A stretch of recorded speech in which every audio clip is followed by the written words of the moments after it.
谢谢现场的观众朋友们，谢谢大家！欢迎电视机前的观众朋友走进天津卫视大型情感节目《爱情保卫战》。我们的节目是由休闲旅游领导者途牛旅游网特约播出的。休闲旅游找途牛，下载途牛 APP， 手机预订更便宜。本节目由拉芳柔顺洗发露特别赞助，在这里要感谢拉芳柔顺洗发露对本节目的大力支持。天天圈用户特权再升级，爱宝粉丝下载使用天天圈就有机会在爱宝节目中得到导师的现场解答，使用微信摇歌曲参与实时互动并分享至朋友圈，就有机会获得实物大奖。今天我们请到的是心理学方面的专家于继静于老师，欢迎于老师。青年演员李化，欢迎李老师。华谊嘉信副总裁徐伟徐老师，欢迎徐老师。爱情导师涂磊涂老师，欢迎涂老师。接下来我们就来了解一下今天第一对嘉宾朋友有怎样的困惑，请看。我和他在一块儿已经1年多了，我们刚开始在一起的时候，他对我也挺好的。但是当时吧，他被他们的领导骚扰，对他的这个影响特别的大。我和他的领导吧，就有些矛盾，有些冲突。我和他后来决定吧，就离开那里了。来到这边之后，我感觉他就像变了一个人一样，天天看着我，管着我，感觉我出去就好像会被别人欺负一样，做了很多非常过分的事情，把我关在家里，不让我出门。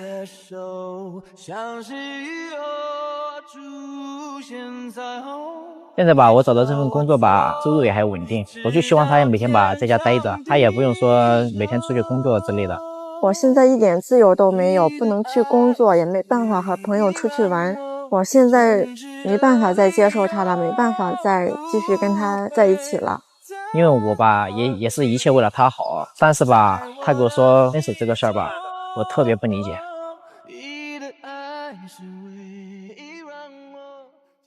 在我个人看来，不管以什么样的方式，用一种物理化的形态来囚禁一段爱，这段爱都不会长久。那么今天我们的4位老师会怎样帮助这一对呢？让我们掌声请出他们，掌声有请。男嘉宾小勇24岁，来自贵州，是一名装修工程师；女嘉宾小雨24岁，来自山东，是一名销售。来，有请两位。愿意在这个现场公开箱子里的秘密吗？愿意。我愿意。你们俩是怎么认识的呀？我俩是我在这个大学毕业之后，然后就去深圳打工，认识了他，慢慢的就发展成了男女朋友。哦，是这样的。因为工作关系，从同事变成了恋人，是这意思吧？啊，对对对。在小片当中，我们也看到了女生有说到是被自己的上司骚扰，是吧？对。然后2个人离开了。你告诉我都发生了一些什么事儿？是这样的，当时吧，我和他在工厂的时候吧，他们换了个领导，那个领导刚去嘛，也是30来岁的样子，就是说老是就是说带一些女生出去吃饭，他吧就是说也是经常瞒着我，说是加班，然后就是也是去吃饭，这个事儿吧，我感觉就说心里特别不舒服啊。对对对。后来吧，就说有一天发短信给我说他去吃饭去了，和几个女同事啊，当时我也不放心。我就说打听其他同事，打听到他吃饭的饭店也不是很远，我就去了。我在下面就说大冬天的，我等了2个多小时，出来之后吧，你说就说吃完饭都11、12点了是吧？他非得去 KTV 唱歌，然后我一看脸也挺红的他非得要去啊。当时我有叫你去，是你自己不去的，而且所有的同事都去，我不去，多么不合群啊！问题是一群女生，我怎么去啊？你不去你又别说了，我让你先回家，你不回去。那你去哪儿了？我在那树底下抽烟吧，然后一会儿就遇到他们领导下来了。我一看他们领导，因为他领导就是传闻比较多嘛，我心里也不放心。看领导在打了会电话，来了几个人，几个男的，2、3个男的，然后也朝着那方向去了。我一看这事儿吧，搁谁我一想肯定不对啊，我赶紧打电话给他，怎么打他怎么不接。我没有听到电话，包厢里太吵了。后来我给你回电话，我也出来了。你不是该你走了吗？你是出来了，问题是不是你一个人出来的？你们领导也在那里啊？他非要跟出来，我有什么办法？关你们领导什么事？你是我女朋友，不是他的女朋友，所以说我叫你走，你为什么不走？他以为是咱俩要吵架，他想把我拉走，不想让这场矛盾再发生了。再说谁知道你还动手打了他？那就打嘛，只是踢了几脚，就是说推了几下而已。所以你别看人小啊，真急了，确实有能量。那我们最后为此都付出了代价吧？都被开除了吧？不就一个工作嘛，辞了就辞了，大不了我养你啊。那也就是说，所谓的领导骚扰就是这件事儿，是吧？啊，对。好，这里面有几个问题，我特别想问一下：唱歌是领导约大家去唱歌的，还是你们自己想唱的？我们自己几个女同事组织的，领导当时没去啊。后来领导去，我们也没在一个包间然后他是应该没在一个包间，怎么就遇到了呢？我是在走廊碰到他的。哦，哪有这么巧啊？他总是多想。也就是说，关于领导骚扰的这个段落，完全是男生自己觉得他在骚扰，而女生并没有觉得过去的这位上司对你构成了骚扰。对。那辞了职之后，没有了这个领导，生活应该好了吧？怎么还闹呢？是这样的，因为他家是济南的嘛。辞了职之后，我和他一块来到济南了。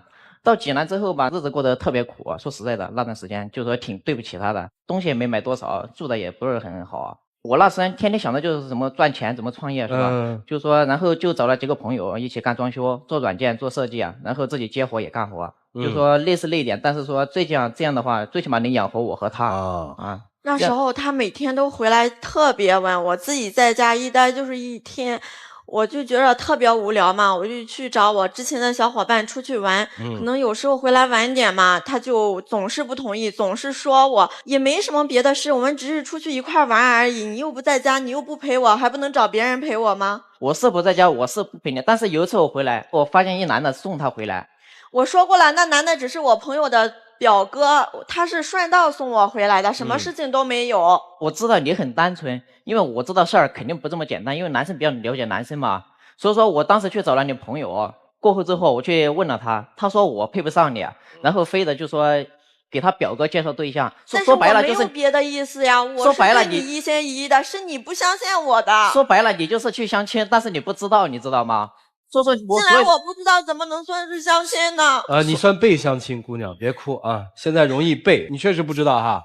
那我确实不知道。这个深圳的情敌走了，济南的情敌又来了。接下来发生了什么呢？等一下可以吗？你要给他擦泪去吧。体贴你看。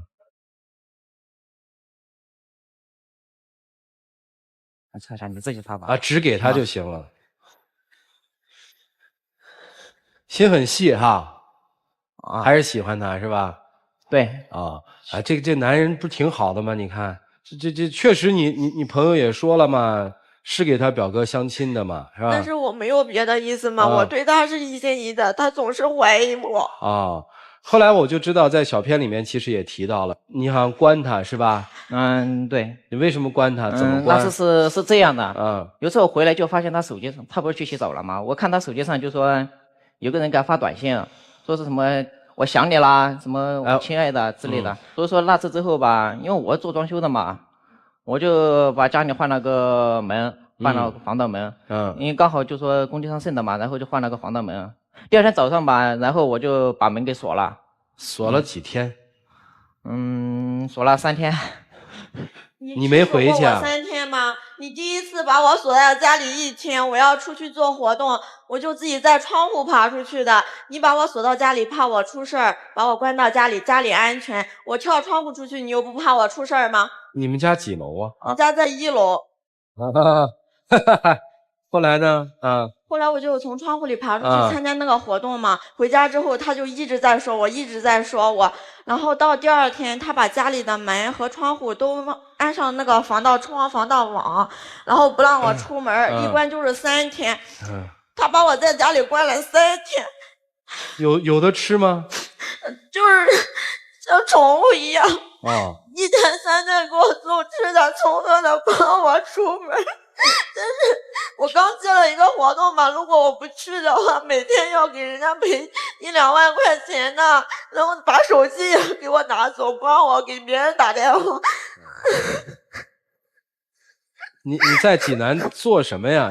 要赔1-2万块钱？我之前是做回来济南之后，经过朋友介绍嘛，学了化妆，然后接了一个那种团队活动的那个妆面嘛，要做1个星期。第1天他就把我锁到家里了，第2天就彻底出不了门了，手机也没有，也没法跟外面的人联系，一锁就是3天，天天面对4面墙。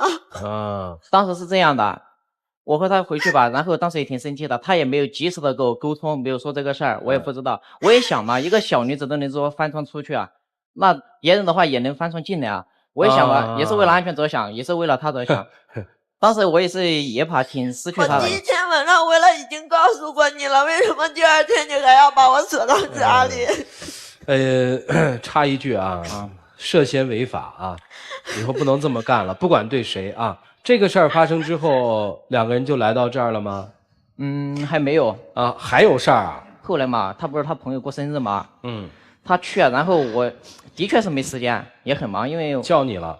叫我了，因为我特别忙，因为我得考虑就说两个人的就说一些生活上问题是吧？他去就说去吃饭嘛，我回来都12点了，12点还没见着人，我就打电话给他，然后一直打，在家我也挺着急的，最后好不容易打了就说快1个小时啊，手没电了，然后他终于接了，但还不是他接的，他朋友接的，我听那个声音的样子就是醉的已经不行了那种。谁醉了？就是他朋友他朋友也是一女生接的最后好不容易听见地址我赶过去的时候，刚好遇着他出来，醉的都不行了，刚好一个男人抱着他，正准备往外走，当时把我气的不行了，然后我赶紧抱着他，他连怎么回来的都不知道。我跟你说，那第二天你就给我所有的朋友打电话嘛，让他们跟我绝交，不让他们跟我在一块儿吗？你不觉得你这样做太过分了吗？就这种朋友交和不交有什么区别吗？只带着你吃喝玩乐，一天也不干正事儿。就这种朋友有什么可交的？那你的朋友他们天天带着你出去的时候，我怎么不说什么？我这么努力这么上进，就是只是为了和你就说能够一起走下去，能够给你更好的生活。就说我这边也是。那你有没有考虑过，我也需要自由，我也需要空间，你总是天天把所有的时间都霸占着，你不觉得你太过分了吗？我那是感觉你太单纯，我是怕你受到伤害，因为你一天。我又不是傻子，好人坏人我能分不开吗？基于种种，女生就想跟男生分手是吧？对，男生还想挽留她是吗？对，这么长时间都过了，就说这么难这么苦的日子都过了是吧？就说现在稍微好一点了，然后他走了，就说我感觉就说特别痛。女生，我有几个问题想问啊，你跟他分手，你心里痛吗？就是你想跟他分手，在一起这么长时间了，舍不得肯定是有的，但是他总是这样对我，我受不了。那宿醉这件事儿，自己后悔吗？喝成这样？我后悔过，我也向他道过歉了，但是他就是后悔过也道过歉哈。还最后一个问题，其实特别想问一问，关于电话短信的事儿，那人是谁？为什么发那样的短信？那个人就是之前嘛一个追求者，我已经明确的给他表过态了，我说我有男朋友，咱们是不可能的，但是他就是一直给我发，我也没有办法。在现实生活当中追你的人多吗？多。他们知道你有男朋友吗？知道我有男朋友，知道男朋友很少时间陪我。他们知道你的男朋友是搞装修的。对。他们怎么知道搞装修的经常不回家陪你呢？他们就跟我聊天嘛，他说你男朋友在家吗？我就说那个他还在加班呢。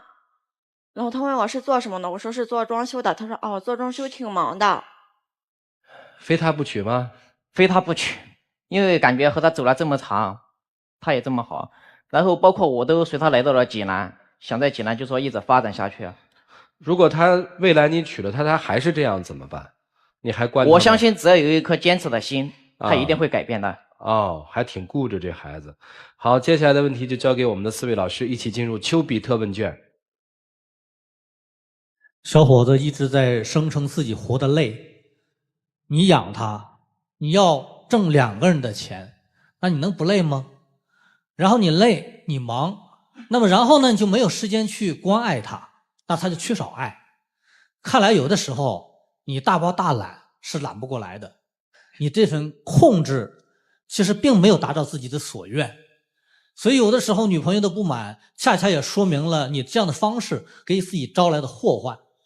什么叫控制欲？表面上看你非常强势，什么事都跟我说，这事儿必须得经过我同意，我把你关在家里面，但实际上从心理学角度而言的话，你是一个内心非常不安全、诚惶诚恐的一个人。外表的强势其实体现出的是内在的示弱，你没有能力去管住他，而用了一些愚蠢的行为，甚至极端的行为。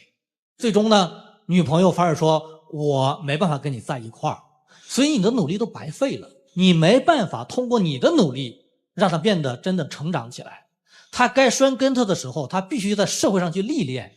那么在一定程度上，他接受一定挫折，才慢慢能成长起来。你先做好自己，管好自己，对方有可能就变了。丢了自己，有可能丢的是2个人。另外一个呢，女孩，你虽然有男朋友，也告诉别人说我有男朋友，但为什么追你的那么多？在大多数情况下，如果你有了男朋友，大多数男人就会望而却步，就不再会追你了。所以你可能不经意之间倾诉了你的无奈，告诉了别人你的痛苦，所以给别人留下了这样的一个可乘之机，也导致你的男朋友对你不满的一个根源。你委屈，你无奈，但是不要轻易的向任何一个男士倾诉，因为那样的话容易引起其他男人的误会，也容易让你现在的男朋友非常的不放心。女孩哭得特别委屈是吧？追你的男人有没有比她好的？有。都什么样的比她强？哪方面？我没和他们在一起过嘛，我不知道。我感觉如果跟他们在一起之后嘛，应该不会像他这样总是什么事都管着我，会给我一点空间吧。这是你感受到的，还是他们跟你说的？我自己的想法。他们也跟你说了吧？你看你男朋友老管着你，而且整天要不就是管着你，要不就是不在家不陪着你，这样的男人不要也罢。你看看我，又有钱，想喝酒喝酒啊，想去哪儿玩去哪儿玩，不管你。怎么样？有没有诱惑？有。所以就会发生以下几件事情：被相亲、宿醉，还有人给你发短信说亲爱的，你回了吧？没有。为什么没回啊？因为我不想理他。你把他加黑啊。我感觉这样做会不会太绝情了？绝情。所以其实他再怎么管，最管不住的就是你的心啊。女孩现在之所以你还没有跟她说我离开你，我个人觉得你没有找到一个真正的理由。我跟你说的所有的话其实说给你听的，小伙子。你看事情太简单，太冲动，有时又太自私，你们俩可能并不适合在一起。所以说认真的审视一下自己身上发生了什么问题，对方身上是什么样的事情在发生。即使你在进行下一份恋情的时候，不正当的爱情的手段一定不要去做。真正爱对方是要将心比心，而不是管住他的人。他说你的评价，你认为是正确的吗？没有。那你为什么不反驳他？你们都这么想我还没有这么想呢，他这么想，于老师也没有这样想呢。你为什么不为自己辩驳呢？我没有这么做。那为什么刚才不辩驳？如果我是你的话，我会很生气的指责他。曲老师，你凭什么这么说？我身边的朋友都可以证明我不是那样的人。或许我某些行为不对，但是我绝对不是你口中所说的那个人，我一定会这样说。所以我只想说什么呢？一个是成年的女子，却偏偏像个孩子；一个是同龄的男子，却偏偏要把自己当成父亲。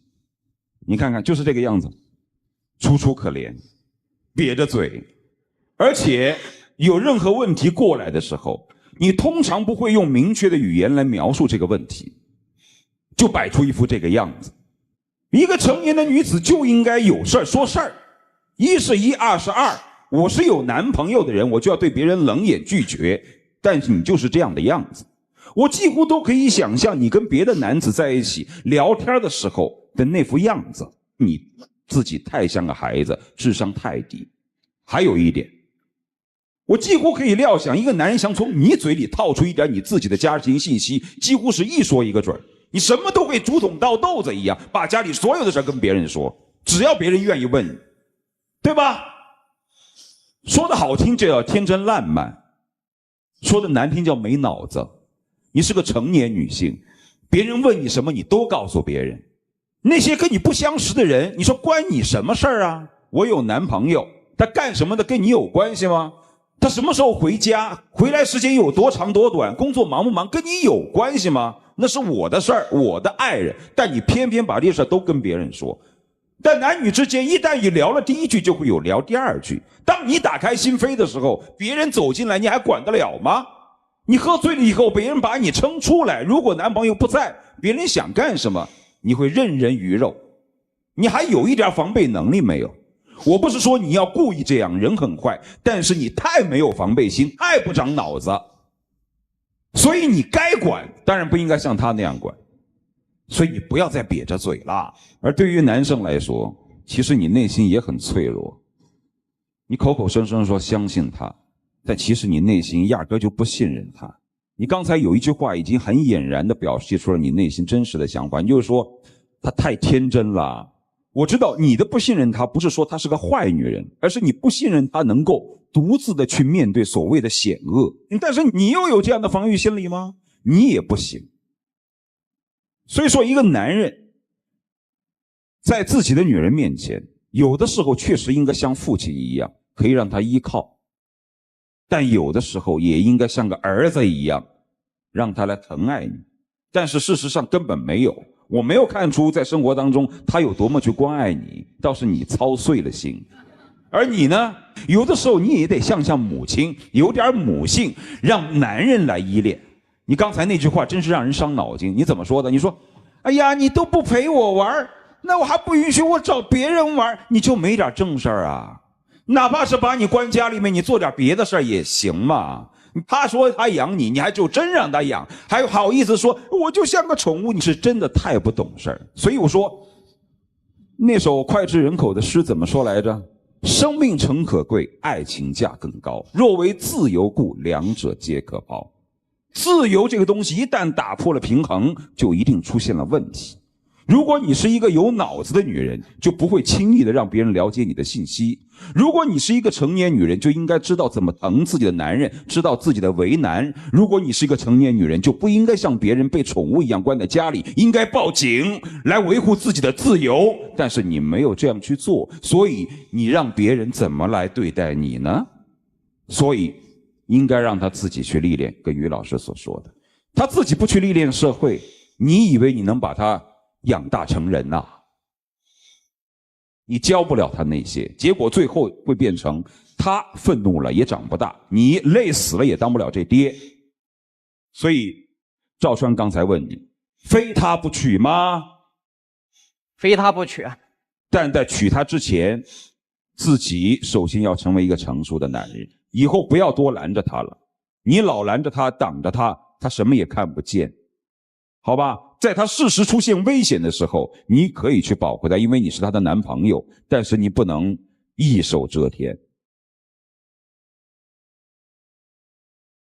谎言一般都是这么说的，非他不娶，这99%是谎言。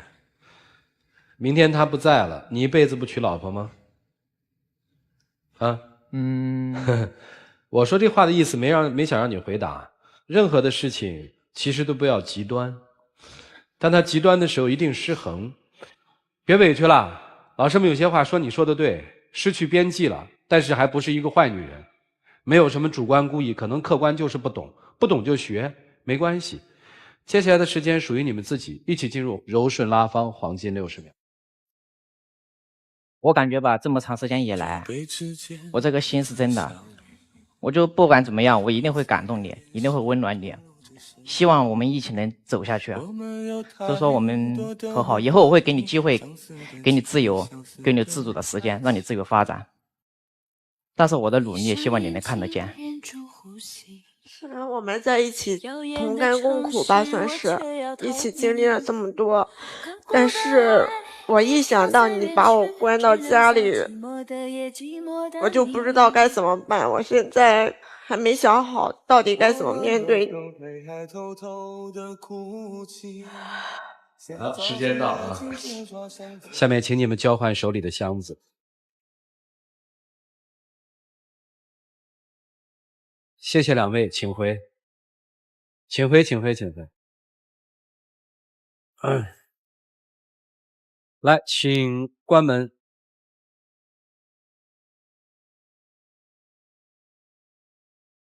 接下来我们来看看这一对自己的选择：5、4、3、2、1。5、4、3、2、1，请开门。